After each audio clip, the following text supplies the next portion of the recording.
ഈ തെരഞ്ഞെടുപ്പ് നമ്മളെ സംബന്ധിച്ചിടത്തോളം, നമ്മുടെ രാജ്യത്തെ സംബന്ധിച്ചിടത്തോളം വളരെ പ്രധാനമുള്ള ഒരു തെരഞ്ഞെടുപ്പാണ്. ഒരുപാട് ചോദ്യങ്ങളുടെ മുമ്പിൽ നടക്കുന്ന ഒരു തെരഞ്ഞെടുപ്പാണ്. നമ്മുടെ രാജ്യം ഇന്ന് കാണുന്നത് പോലെ ഇങ്ങനെ നിലനിൽക്കണമോ വേണ്ടയോ എന്ന ചോദ്യത്തിൻ്റെ മുൻപിലുള്ള ഒരു തെരഞ്ഞെടുപ്പ്. നമ്മുടെ രാജ്യത്തിൻ്റെ ജനാധിപത്യം നിലനിൽക്കണമോ വേണ്ടയോ എന്ന ഒരു ചോദ്യത്തിൻ്റെ മുമ്പിലുള്ള തെരഞ്ഞെടുപ്പ്. രാജ്യത്തിൻ്റെ ഭരണഘടന നിലനിൽക്കണമോ വേണ്ടയോ എന്ന വലിയ ചോദ്യത്തിൻ്റെ മുമ്പിലുള്ള ഒരു തെരഞ്ഞെടുപ്പ്. ഇനി ഈ രാജ്യത്ത് ഒരു തെരഞ്ഞെടുപ്പ് തന്നെ ഉണ്ടാകുമോ എന്ന വലിയ ആശങ്കയുടെ മുൻപിൽ നടക്കുന്ന ഒരു തെരഞ്ഞെടുപ്പ്. ആ പ്രാധാന്യമാണ് ഈ തെരഞ്ഞെടുപ്പിനെ എന്തു വിധേനയും വർഗീയ ഫാസിസ്റ്റുകളെ അധികാരത്തിൽ നിന്നും താഴെ ഇറക്കണമെന്ന തീരുമാനമെടുത്ത് മുന്നോട്ട് പോകാൻ ഇന്ത്യൻ നാഷണൽ കോൺഗ്രസിനെയും കോൺഗ്രസ് നേതൃത്വം നൽകുന്ന ഇന്ത്യ മുന്നണിയെ പ്രേരിപ്പിക്കുന്നത്. BJPയെ സംബന്ധിച്ചിടത്തോളം ഈ തെരഞ്ഞെടുപ്പിൽ അവർ വോട്ട് ചോദിക്കുന്നത് അവരുടെ ഒരു നേതാവിനെ, ശ്രീ നരേന്ദ്രമോദിയെ തന്നെ പ്രധാനമന്ത്രിയാക്കുക എന്ന ഒരു ലക്ഷ്യത്തിന് വേണ്ടി മാത്രമല്ല.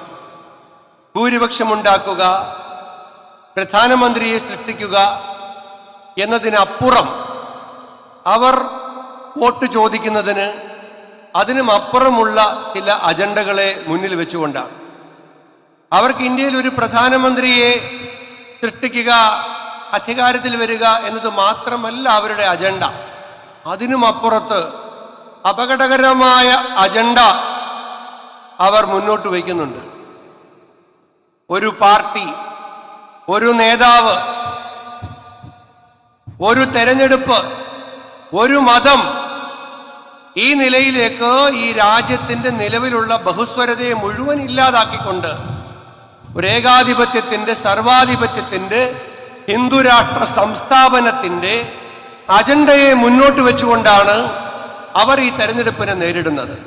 അപ്പോൾ ഈ തെരഞ്ഞെടുപ്പ് വോട്ട് ചോദിക്കുന്ന BJPക്കാരൻ ഞങ്ങളെ അധികാരത്തിലേറ്റു, ഞങ്ങളുടെ നേതാവിനെ പ്രധാനമന്ത്രിയാക്കൂ എന്ന് പറഞ്ഞു മാത്രമല്ല വോട്ട് ചോദിക്കുന്നത്. ഈ രാജ്യത്ത് അവരാഗ്രഹിക്കുന്നത് പോലെയുള്ള ഒരു രാജ്യത്തിൻ്റെ സംസ്ഥാപനത്തിന് വേണ്ടിയിട്ടാണ്, നിലവിലുള്ള ഭരണഘടനയെ ഇല്ലാതാക്കുന്നതിന് വേണ്ടിയിട്ടാണ്, അഭിമാനത്തോടുകൂടി നമ്മൾ ഉയർത്തിപ്പിടിക്കുന്ന മൂവർണ്ണ പതാക ഇല്ലാതാക്കുന്നതിന് വേണ്ടിയിട്ടാണ്. മഹാനായ അംബേദ്കറും പണ്ഡിറ്റ് ജവഹർലാൽ നെഹ്റുവും മഹാത്മജിയുടെ ആശീർവാദത്തോടുകൂടി ഈ രാജ്യത്തിന് സംഭാവന ചെയ്ത ഭരണഘടനയെ ഇല്ലാതാക്കുന്നതിന് വേണ്ടിയിട്ടാണ്. അങ്ങനെയൊക്കെ വേണ്ടിയിട്ടാണ് BJP നിങ്ങളോട് വോട്ട് ചോദിക്കുന്നത്. അതാണ് ഈ തെരഞ്ഞെടുപ്പിൽ നമ്മൾ കാണേണ്ട വലിയ അപകടം. നിങ്ങളൊന്ന് ആലോചിച്ച് നോക്കൂ. 60 വർഷക്കാലം കോൺഗ്രസ് ഈ രാജ്യത്ത് അധികാരത്തിലുണ്ടായിരുന്നില്ലേ? അപ്പോൾ നിങ്ങളുടെ ആരുടെയെങ്കിലും അടുക്കളയിൽ വന്ന് നിങ്ങൾ പാചകം ചെയ്ത ഭക്ഷണം, പാത്രം, അതിന്റെ അടപ്പുയർത്തി നോക്കി അതിൽ എന്താണ് പാചകം ചെയ്തിരിക്കുന്നതെന്ന് ചോദിക്കാൻ ഇന്ത്യയിൽ ആരെങ്കിലും മുതിർന്നിട്ടുണ്ടായിരുന്നോ? 60 വർഷക്കാലം കോൺഗ്രസ് ഭരിച്ചപ്പോ നിങ്ങളുടെ അടുക്കളയിൽ എന്താണ് പാചകം ചെയ്യുന്നതെന്ന് ആരും അന്വേഷിച്ചിരുന്നില്ല. നിങ്ങൾ ധരിക്കുന്ന വസ്ത്രത്തിന്റെ അടിസ്ഥാനത്തിൽ നിങ്ങൾ ആക്രമിക്കപ്പെട്ടിരുന്നില്ല. അക്കലാക്ക് ആക്രമിക്കപ്പെട്ടതുപോലെ, ജുനൈദ് ആക്രമിക്കപ്പെട്ടതുപോലെ നിങ്ങൾ ഏത് വസ്ത്രമാണ് ധരിക്കുന്നത് എന്ന് അന്വേഷിച്ച ആരും നിങ്ങളുടെ അടുക്കലേക്ക് വന്നിട്ടുണ്ടായിരുന്നില്ല. നിങ്ങൾ ആരോട് സംസാരിക്കണം, ആരോട് സംസാരിക്കാൻ പാടില്ല എന്നാരും നിങ്ങളോട് ആജ്ഞാപിച്ചിരുന്നില്ല. 60 വർഷക്കാലം കോൺഗ്രസ് ഈ രാജ്യം ഭരിച്ചപ്പോ ആരും അത് പറഞ്ഞിട്ടില്ല, ആരും അന്വേഷിച്ചിട്ടില്ല. നിങ്ങൾ ഏത് വിശ്വാസ പ്രമാണത്തിൽ വിശ്വസിക്കണം, ഏത് ആചാര അനുഷ്ഠാനങ്ങൾ സ്വീകരിക്കണം എന്ന് നിങ്ങളോട് നിർബന്ധിക്കാൻ ഈ രാജ്യത്ത് ഒരാൾ പോലും നിങ്ങളുടെ വീട്ടിലേക്ക്, നിങ്ങളുടെ ആരാധനാലയങ്ങളിലേക്ക് കടന്നു വന്നിട്ടില്ല. 60 വർഷക്കാലം ഇന്ത്യൻ നാഷണൽ കോൺഗ്രസ് ഈ രാജ്യം ഭരിച്ചപ്പോ ഈ ചോദ്യങ്ങളെ നമ്മൾ സ്വീകരിച്ചിരുന്നില്ല, ഈ ചോദ്യങ്ങൾ നമ്മൾ കേട്ടിരുന്നില്ല, ഈ ചോദ്യങ്ങൾ നമ്മളെ അസ്വസ്ഥപ്പെടുത്തിയിരുന്നില്ല, ഈ ചോദ്യങ്ങൾ നമ്മളെ ആശങ്കാകുലരാക്കിയിരുന്നില്ല. എന്നാൽ BJPയുടെ 10 വർഷക്കാലം നമ്മുടെ അടുക്കളയിലേക്ക് ആളുകൾ കടന്നു വരികയാണ്. നമ്മൾ എന്ത് കഴിക്കണമെന്ന് അവർ പറയുകയാണ്, നമ്മൾ എന്ത് വസ്ത്രം ധരിക്കണമെന്ന് അവർ ആജ്ഞാപിക്കുകയാണ്. ഇപ്പോൾ മോദി പറയുന്നു, അവർ വലിയ വിജയം നേടി, മോദിയുടെ ആരാധകർ പറയുന്നു 2 തെരഞ്ഞെടുപ്പിൽ വലിയ വിജയം നേടിയെന്ന് പറയുന്നു. ഇപ്പൊ മോദി പറയുന്നു ഞങ്ങളുടെ പാർട്ടിക്ക് മാത്രം 370, ഞങ്ങളുടെ മുന്നണിക്ക് 400. ഞാൻ ചോദിക്കട്ടെ, ഞാൻ ഈ പറഞ്ഞ കാര്യങ്ങളുണ്ടല്ലോ കോൺഗ്രസിനെ കുറിച്ച്, ഇതിനേക്കാൾ വലിയ വിജയം കോൺഗ്രസ് നേടിയിട്ടില്ലേ? നമ്മളിപ്പോ ഈ 370 മോഡി എന്നൊക്കെ പറയുമ്പോൾ നമ്മൾ പറയും ഈ സീനൊക്കെ നമ്മൾ എന്നേ വിട്ടതാണ്. ഇന്ത്യയുടെ പാർലമെന്റിൽ 414 MP കോൺഗ്രസിന് ഉണ്ടായിരുന്നില്ലേ? ഇന്ത്യയുടെ പാർലമെന്റിൽ 543 അംഗ പാർലമെന്റിൽ 414 MP ഇന്ത്യൻ നാഷണൽ കോൺഗ്രസിന് മാത്രം ഉണ്ടായിരുന്നു. മോദിയുടെ ടാർജറ്റ് പോലും മുന്നണിക്ക് 400-ഉം പാർട്ടിക്ക് 370-ഉമാണ്. കോൺഗ്രസിന് ഉണ്ടായിരുന്ന MP അവരുടെ ടാർജറ്റിൽ പോലും ഇല്ല. 414 MP ഇന്ത്യയുടെ പാർലമെന്റിൽ കോൺഗ്രസിന് മാത്രം ഉണ്ടായിരുന്നു 84-ൽ. അന്ന് ഈ രാജ്യത്തെ ഏതെങ്കിലും പാർട്ടി ഇല്ലാതാകണം, BJP മുക്തമാകണം, CPM മുക്തമാകണം എന്ന് എപ്പോഴെങ്കിലും ഈ 414 പേരുമായിട്ട് ഷാഫി സാഹിബ് നമ്മൾ പറഞ്ഞിട്ടുണ്ടോ? ഇല്ല. കാരണം അങ്ങനെ പറയണമായിരുന്നെങ്കിൽ ദേശീയ സ്വാതന്ത്ര്യ സമരത്തിന് ശേഷം രാഷ്ട്രീയ അധികാരം കൈമാറി കിട്ടിയപ്പോ അങ്ങനെ ഒരു ഭരണഘടന ഉണ്ടാക്കിയാൽ മതിയായിരുന്നല്ലോ. ഒരു മൾട്ടി പാർട്ടി ഡെമോക്രസി ഇന്ത്യയിൽ ഉണ്ടാകണമെന്ന് തീരുമാനിച്ച ആ തീരുമാനത്തിലേക്ക് രാജ്യത്തെ കൊണ്ടുപോയ ഒരു പാർട്ടിക്ക് എന്തിനാണ് 414 ഉണ്ടാകുമ്പോൾ ഞങ്ങൾ മാത്രം മതി? അമിത്ഷാ പറയുന്നത് പോലെ, കോൺഗ്രസ് മുക്ത ഭാരതം എന്ന് പറയുന്നത് പോലെ ഒരു BJP മുക്തതയും ഒരു CPM മുക്തതയും നമ്മൾ ഒരു കാലത്തും പറഞ്ഞിട്ടില്ല. അപ്പൊ ഞാൻ നിങ്ങളെ ഓർമ്മപ്പെടുത്തുന്നത്, ഈ വൈകുന്നേരം കാറ്റുകൊണ്ട് അലസമായി ഒരു പ്രസംഗം കേട്ട് വൈകുന്നേരം മടങ്ങിപ്പോകുന്ന ഒരു ആലസ്യം നിങ്ങൾ വെടിയണം. നമ്മുടെ എല്ലാം ജീവിതത്തെ ബാധിക്കുന്ന ഒരു പ്രശ്നത്തിന്റെ മുമ്പിലാണ് ഇവിടെ നമ്മൾ ഒരുമിച്ച് കൂടിയിരിക്കുന്നത്. നമ്മൾ കഴിഞ്ഞതുപോലെ നമ്മുടെ കുഞ്ഞുങ്ങൾ നാളെ ഈ നാട്ടിൽ ജീവിക്കാൻ കഴിയുമോ ഇല്ലയോ എന്ന വലിയ ആശങ്കയുടെ മുൻപിലുള്ള ഒരു തെരഞ്ഞെടുപ്പിൽ നമ്മൾ പ്രവർത്തിക്കുന്ന, നമ്മൾ പറയുന്ന, നമ്മൾ വിനിയോഗിക്കുന്ന സമ്മതിദാന അവകാശത്തിന് വലുതായ പ്രാധാന്യമുണ്ട്. ആ പ്രാധാന്യത്തെ നിങ്ങൾ തിരിച്ചറിയണം.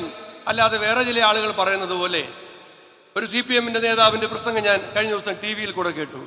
അദ്ദേഹം പറഞ്ഞു CPM-ന്റെ സമുന്നതനായ നേതാവാണ്, കേന്ദ്ര കമ്മിറ്റിയുടെ അംഗമാണ്, സംസ്ഥാന മന്ത്രിയായിരുന്ന AK ബാലൻ. ഞാൻ ഒരു കാര്യം പറയാം, കേരളത്തിലെ ഏറ്റവും നിഷ്കളങ്കനായ രാഷ്ട്രീയ നേതാവ് ആരാണെന്ന് ചോദിച്ചാൽ ഏതെങ്കിലും കോൺഗ്രസ് നേതാവിൻ്റെയോ ഏതെങ്കിലും മുസ്ലിം ലീഗ് നേതാവിൻ്റെയോ പേര് ഞാൻ പറയാതിരുന്നാൽ ആരും എന്നോട് പരിഭവിക്കരുത്. എന്നെ സംബന്ധിച്ചിടത്തോളം കേരളത്തിലെ ഏറ്റവും നിഷ്കളങ്കനായ രാഷ്ട്രീയ നേതാവ് AK ബാലനാണ്. ബാലൻ വ്യത്യസ്തനായിരുന്നു എന്ന് നേരത്തെ അറിയാമായിരുന്നെങ്കിലും അദ്ദേഹം നിഷ്കളങ്കനും കൂടിയാണ് എന്ന് മനസ്സിലായത് കഴിഞ്ഞ ദിവസം അങ്ങേയറ്റം നിഷ്കളങ്കമായ അദ്ദേഹത്തിന്റെ ഒരു പ്രസംഗം കേട്ടപ്പോഴാണ്. അദ്ദേഹം പറഞ്ഞു, നമുക്ക് ഈ തെരഞ്ഞെടുപ്പിൽ കുറച്ച് വോട്ടുകൾ വേണം, നമുക്ക് ഈ തെരഞ്ഞെടുപ്പിൽ കുറച്ച് സീറ്റുകൾ വേണം, നമുക്ക് ഈ തെരഞ്ഞെടുപ്പിൽ കുറച്ച് വോട്ടുകൾ കിട്ടിയില്ലെങ്കിൽ, സീറ്റ് കിട്ടിയില്ലെങ്കിൽ നമ്മുടെ പാർട്ടിയുടെ ദേശീയ അംഗീകാരം നഷ്ടപ്പെടും. അപ്പൊ നമ്മുടെ പാർട്ടിയുടെ ദേശീയ അംഗീകാരം നഷ്ടപ്പെട്ടാൽ നമ്മുടെ പാർട്ടിയുടെ ചിഹ്നം അരിവാൾ ചുറ്റിക നക്ഷത്രം അത് നഷ്ടപ്പെടും.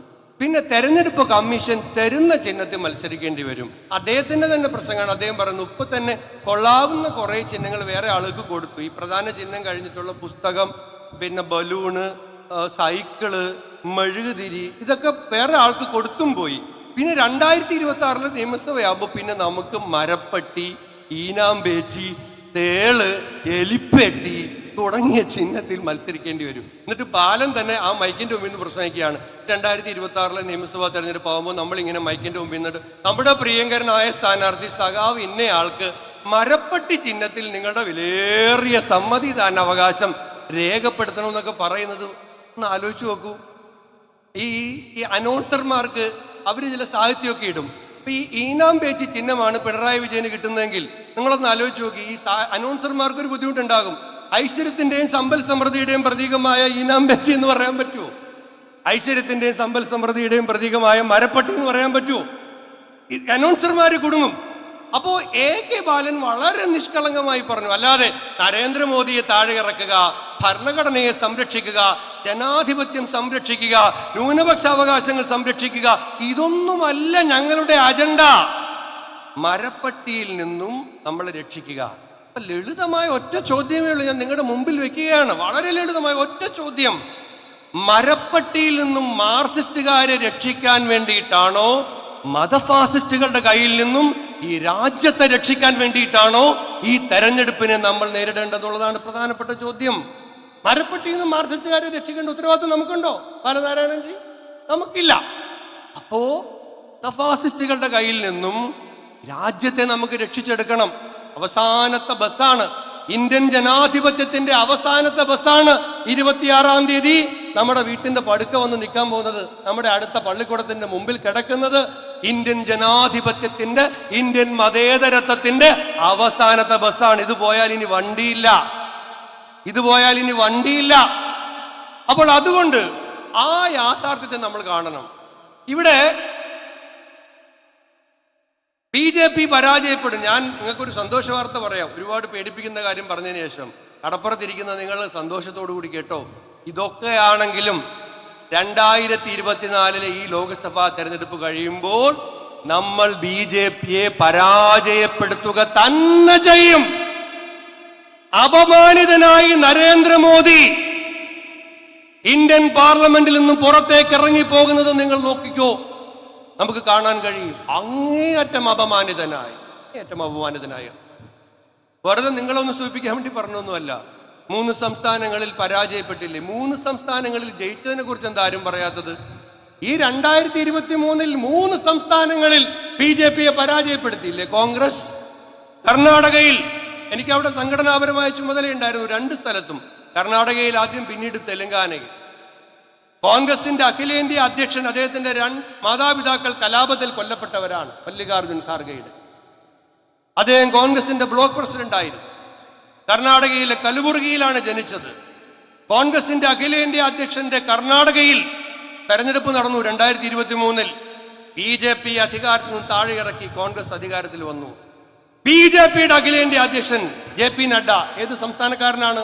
ഹിമാചൽ പ്രദേശുകാരനാണ്. അവിടെയും ഇലക്ഷൻ നടന്നു 2023. അവിടെയും BJPയെ താഴെ ഇറക്കി കോൺഗ്രസ് അധികാരത്തിൽ വന്നു. തെലങ്കാനയിൽ 5 MLA-മാരെ ഉണ്ടായിരുന്നുള്ളൂ. പട്ടത്തിലിരുന്ന് വർത്തമാനം പറയുന്ന ഒരു ചാനലിന്റെ പ്രതിനിധികൾ, ഞാൻ ആ തെരഞ്ഞെടുപ്പ് കാലത്ത് TV-യിൽ, ഞാൻ തെലങ്കാനയിലാണുള്ളത്, അവരിങ്ങനെ 2-3 പേര് ഇരുന്നിട്ട് പറയുകയാണ്, 5 MLA-മാരല്ലേ ഉള്ളൂ കോൺഗ്രസിന്, ഇത്തവണ കുറച്ചുകൂടെ മെച്ചപ്പെട്ട ഒരു പ്രതിപക്ഷമായിട്ട് അവർ മാറും, അല്ലാണ്ട് അവർക്ക് അധികാരത്തിലൊന്നും വരാൻ കഴിയില്ല. അങ്ങനെ ചിന്തിക്കാനേ പറ്റൂല. 5 MLA-മാരല്ലേ ഉള്ളൂ. ആ 5 MLA-മാരിൽ നിന്നും 65 MLA-മാരുമായി BJPയെയും BRS-നെയും പരാജയപ്പെടുത്തി. അവിടെയും 17-ാം തീയതി രേവന്ത് റെഡ്ഡി കേരളത്തിൽ തെരഞ്ഞെടുപ്പ് പ്രചരണത്തിന് വരികയാണ്. DK ശിവകുമാർ ഒന്ന് വന്നുപോയി, വീണ്ടും നാളെ വരികയാണ്. അപ്പോൾ അതുകൊണ്ട് കോൺഗ്രസിനെ നിങ്ങൾ എഴുതി തള്ളണ്ട. പിന്നെ മറ്റൊരു സൂക്കേട് തുടങ്ങിയിട്ടുണ്ട് മാർക്സിസ്റ്റുകാർക്ക്. കഴിഞ്ഞ ദിവസം തിരുവനന്തപുരത്ത് ഒരു DCC സെക്രട്ടറി, നമ്മളെ സതീശൻ എന്ന മറ്റോ പേരുള്ള ഒരാളാണ്, അയാൾ BJPയിലേക്ക് പോയപ്പോഴത്തേക്ക് രാവിലെ മുതൽ EP ജയരാജന്റെ പത്രസമ്മേളനം, MV ഗോവിന്ദന്റെ പത്രസമ്മേളനം, ഇതാ DCC സെക്രട്ടറി BJPയിലേക്ക് പോയി, കോൺഗ്രസിനെ വിശ്വസിക്കാൻ കൊള്ളൂല്ല, ഇന്ന് പോയി അവർ BJP ആയി എന്നൊക്കെ പറഞ്ഞിട്ട് ഏതോ ഒരു DCC സെക്രട്ടറി. എന്റെ സ്നേഹിത, ഈ കഴിഞ്ഞ 5 ദിവസത്തിനകത്ത് വെച്ച് BJPയുടെ എത്ര MP-മാരാണ്, സിറ്റിംഗ് MP-മാരാണ് കോൺഗ്രസിൽ വന്നത്? ഹിമാചൽ പ്രദേശിലെ സിറ്റിംഗ് MP ബ്രിജേന്ദ്ര സിംഗ് സിർസയിലെ MP ആണ്. രാജസ്ഥാനിലെ ചുരുവിലെ BJPയുടെ സിറ്റിംഗ് MP രാഹുൽ കസ്വാൻ, അംറോഹയിലെ സിറ്റിംഗ് MP ഡാനിഷ് അലി, പെద్దപ്പള്ളിയിലെ സിറ്റിംഗ് MP, വാറങ്കലിലെ സിറ്റിംഗ് MP, ഇതൊക്കെ കഴിഞ്ഞ ആഴ്ച 5-6 ദിവസത്തിനുള്ളിൽ കോൺഗ്രസിൽ വന്ന 6-7 സിറ്റിംഗ് MP-മാരാണ്. ജയപ്രകാശ് ഭായി ജാർഖണ്ഡിലെ BJPയുടെ സിറ്റിംഗ് MLA വന്നു. അപ്പോ ഇതൊന്നും കമ്മ്യൂണിസ്റ്റുകാർ മാർക്സിസ്റ്റുകാർ കാണൂല. ഒരു ദിവസം പത്രസമ്മേളനം ഗോവിന്ദന്റെ, ഈ തെരഞ്ഞെടുപ്പ് കഴിഞ്ഞാലും രാഹുൽ ഗാന്ധി ഇന്ത്യയുടെ പ്രധാനമന്ത്രിയാവില്ല. ഞാൻ TV-യിലൊക്കെ ഒന്നുകൂടി സൂക്ഷിച്ചു നോക്കി, സുരേന്ദ്രനാണോ ഗോവിന്ദനാണോ? മനസ്സിലായി, ഗോവിന്ദൻ തന്നെയാണ്, സുരേന്ദ്രനല്ല. സുരേന്ദ്രൻ പറയാത്ത കാര്യങ്ങളാണ് ഗോവിന്ദൻ പറയുന്നത്. BJPയുടെ 5 സ്ഥാനാർത്ഥികൾ മിടുമിടുക്കന്മാരാണെന്ന് പറഞ്ഞത് LDF-ന്റെ കൺവീനർ അല്ലേ, UDF-ന്റെ പിന്നെ NDA-യുടെ കൺവീനർ അല്ലല്ലോ. അപ്പോ ബഹുമാനിയായ കേരളത്തിന്റെ ചുമതലയുള്ള ദീപാദാസ് മുൻഷി, കോഴിക്കോടിന്റെ സ്വന്തം പ്രിയങ്കരനായ MK രാഘവൻ, കോഴിക്കോടുകാരുടെ മുമ്പിൽ MK രാഘവനെ അവതരിപ്പിക്കാൻ കഴിയുക എന്നുള്ളത് പൊതുപ്രവർത്തകൻ എന്ന നിലയിൽ എൻ്റെ ഒരു ഭാഗ്യമായിട്ടാണ് ഞാൻ കാണുന്നത്. നിങ്ങളുടെ എല്ലാം ജീവിതത്തിന്റെ എല്ലാ സന്ദർഭങ്ങളിലും സുഖത്തിലും ദുഃഖത്തിലും വീട്ടിലെ ഒരു അംഗത്തെ പോലെ നമ്മളെല്ലാം അത്ഭുതപ്പെടുത്തുന്ന രൂപത്തിൽ ഒരാൾക്ക് ഇത്രമേൽ ജനകീയനായി മാറാൻ കഴിയുമോ എന്നത് തെളിയിച്ചു തന്ന എം കെ രാഘവൻ ദീപാദാസ് മുൻഷിജിയോടൊപ്പം ഇവിടെ എത്തിച്ചേർന്നു. കേരളത്തിന്റെ കാമ്പയിൻ കമ്മിറ്റിയുടെ ചെയർമാനും കോൺഗ്രസ് വർക്കിംഗ് കമ്മിറ്റിയുടെ മെമ്പറും മുൻ പ്രതിപക്ഷ നേതാവും KPCC അധ്യക്ഷനുമായ ശ്രീ രമേശ് ചെന്നിത്തല, ഇപ്പോഴത്തെ KPCCയുടെ ബഹുമാന്യനായ ആക്ടിംഗ് പ്രസിഡന്റ്, UDFന്റെ കൺവീനർ പ്രിയപ്പെട്ട ശ്രീ MM ഹസൻ അടക്കമുള്ള നേതാക്കന്മാരുടെ ഒരു വലിയ നിര ഇവിടേക്ക് കടന്നു വന്നിരിക്കുകയാണ്. ഞാൻ എൻ്റെ പ്രസംഗം 1 മിനിറ്റ് കൊണ്ട് ഞാൻ അവസാനിപ്പിക്കാം. ഇത്രയും നേതാക്കന്മാർ ഒരുമിച്ച് വരുമ്പോൾ ഇനിയും അവർക്കെല്ലാം പ്രസംഗിക്കേണ്ടതാണ്. പ്രിയങ്കരനായ രാഹുൽജിയും അധികം വൈകാതെ ഇവിടെ എത്തിത്തരും. ഞാൻ നിങ്ങളോട് സൂചിപ്പിച്ചത്, ഇത്രയധികം MP-മാര് കോൺഗ്രസിലേക്ക് വരികയാണ്, നേതാക്കന്മാർ വരികയാണ്, രാജ്യത്ത് വലിയ മാറ്റങ്ങൾ ഉണ്ടാകാൻ പോവുകയാണ്. BJP ഈ തെരഞ്ഞെടുപ്പിൽ പരാജയപ്പെടുകയാണ്. പക്ഷേ BJP പരാജയപ്പെടും എന്ന് ഏതെങ്കിലും CPM നേതാക്കന്മാർ പറഞ്ഞ് നിങ്ങൾ കേട്ടിട്ടുണ്ടോ? ഒരു CPM നേതാവും പറയുന്നില്ല BJP പരാജയപ്പെടുമെന്ന്. രാഹുൽ ഗാന്ധി ദിവസവും പള്ളി വിളിക്കുകയാണ്. പ്രധാന ജോലി നമ്മുടെ മുഖ്യമന്ത്രിയുടെ. രാഹുൽ ഗാന്ധി അധിക്ഷേപിക്കുകയാണ്, നരേന്ദ്രമോദി അധിക്ഷേപിക്കുന്നില്ല. ഞാൻ കഴിഞ്ഞ ദിവസം തലശ്ശേരി മാഹി ബൈപ്പാസിന്റെ ഉദ്ഘാടനമാണെന്ന് തോന്നുന്നു, ഒരു സംസ്ഥാന മന്ത്രിയുടെ പ്രസംഗം കേട്ടു. അദ്ദേഹം പ്രസംഗിക്കുകയാണ്, എന്താണ്? മോദിജി ഹം ആപ്കോ ഇന്തസാർ കർ രഹാ ഹേ, ആപ് ജൽദി ആ ജായിയേ. പേര് ഞാൻ പറയേണ്ട കാര്യമില്ലല്ലോ, കോഴിക്കോട്ടുകാർക്ക് പരിചയമുള്ള ശബ്ദമാണ്. മോദിജി ഹം ആപ്കോ ഇന്തസാർ കർ രഹാ ഹേ.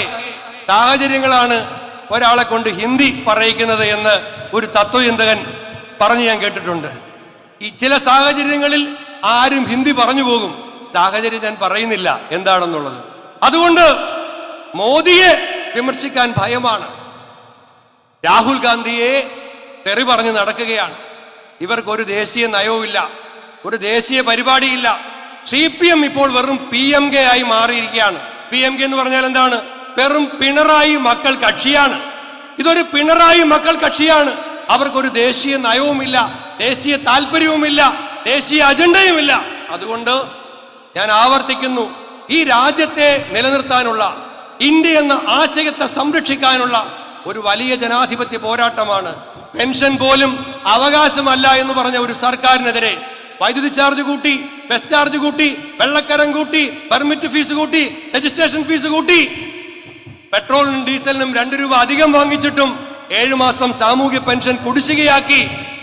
ആ സംസ്ഥാന സർക്കാരിനെതിരെ 15 ലക്ഷം രൂപ തരാമെന്ന് പറഞ്ഞ് പറ്റിച്ച കേന്ദ്ര സർക്കാരിനെതിരെ 2 കോടി തൊഴിലവസരം തരാമെന്ന് പറഞ്ഞ് ചരിത്രത്തിലെ ഏറ്റവും വലിയ തൊഴിലില്ലായ്മ സൃഷ്ടിച്ച കേന്ദ്ര സർക്കാരിനെതിരെ, കർഷകന്റെ വരുമാനം ഇരട്ടിയാക്കുമെന്ന് പറഞ്ഞ് കബളിപ്പിച്ച മോദിയുടെ സർക്കാരിനെതിരെ, ഈ 2 സർക്കാരിനെതിരായിട്ടുള്ള പ്രതിഷേധത്തിന്റെ തെരഞ്ഞെടുപ്പ് കൂടിയായി ഈ തെരഞ്ഞെടുപ്പിനെ നിങ്ങൾ കാണണം എന്നുകൂടി സൂചിപ്പിച്ചുകൊണ്ട് എന്നെ കേട്ട നിങ്ങളെ അഭിവാദ്യം ചെയ്തുകൊണ്ട് ഞാൻ എന്റെ വാക്കുകൾ അവസാനിപ്പിക്കുന്നു. നമസ്കാരം.